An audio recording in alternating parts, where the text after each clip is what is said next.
Welcome to Genesis Learning, everyone. I'm your trainer, Noel. Today, we will be talking about some of the most common mistakes that you should avoid in the PTE exam. These mistakes are applicable if you have taken the exam before and also if you are planning to take it once again. It will be good to know that these mistakes might be actually costing you your very dear marks. The goal for this particular session is to maximize your marks and avoid the errors. Let's start learning. Alright, so the PTE Academic is a three-part English proficiency test: speaking and writing, reading, and then listening. Each part is timed. I'm sure you know all of that, right? But I'm not going to get into a lot of details because I have already done that in another video. Do check it out at your leisure time.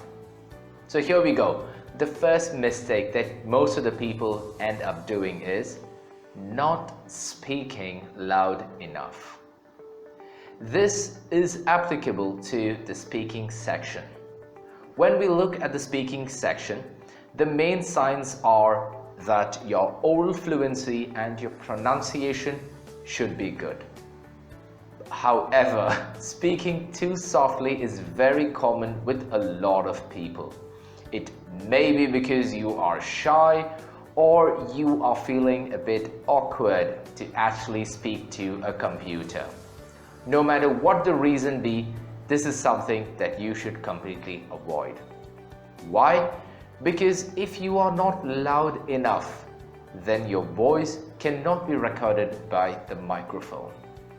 And if your voice cannot be recorded by the microphone, then you know exactly what is going to happen. You are going to end up with a lower score. Alright? Brilliant. So therefore, it is very important that you speak not just loudly but also confidently. Do not worry about your surroundings. However, please be mindful of your surroundings. Speak loud enough but don't shout, because there can be other students who are in the close vicinity and they can get disturbed. The second one is you're speaking too fast. Avoid speaking too fast. Remember one thing. Fast does not mean fluent. Many students confuse themselves by telling that if you actually can speak fast, it shows that you are fluency. They just get a go right from the start, and that is something that you should avoid. Because if you are speaking too fast, then it will affect your fluency scores. When speaking too fast, fluency and legibility suffer. Therefore, you should always aim for a natural speed and try to maintain that same speed throughout the entire duration of your speech.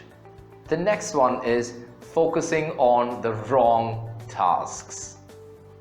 Alright, you see, one of the major mistakes that students do is they focus on the wrong task type.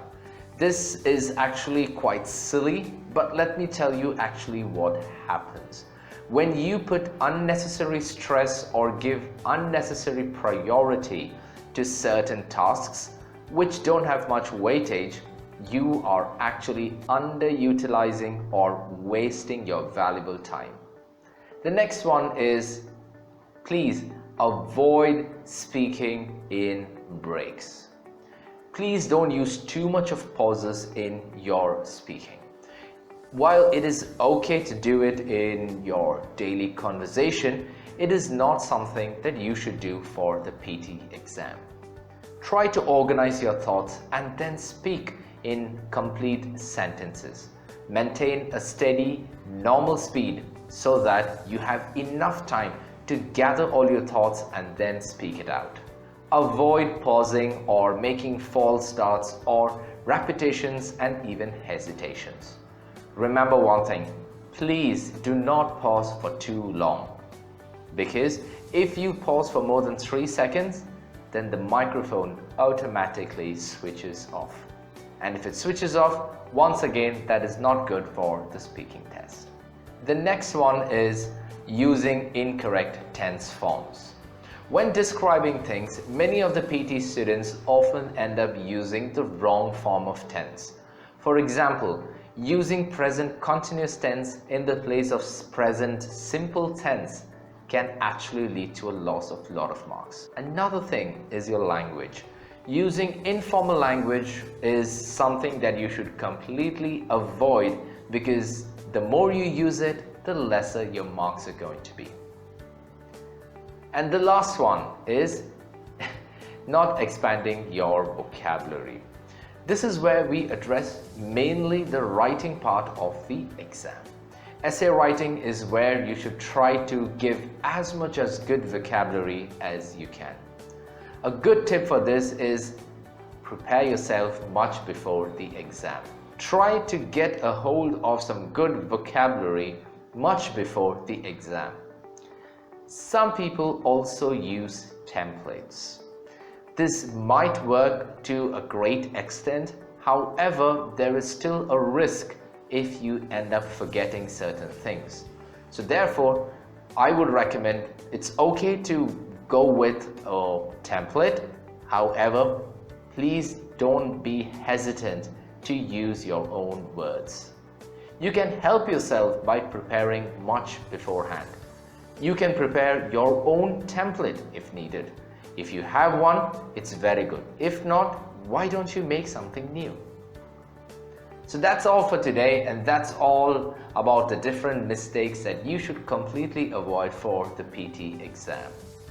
If you are serious about your goals and would like to get some professional help in your preparation, then we can help you. All you have to do is log on to our website and check out some of our packages and sign up if you are interested.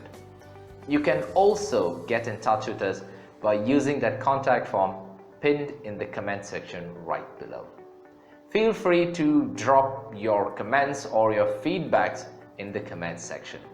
And needless to say, if you found this video informative, please feel free to like and share it with your friends.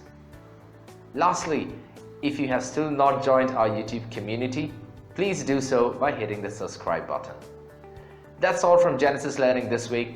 Thank you so much for stopping by. I'm your trainer Noel, and I will see you next week. Ciao.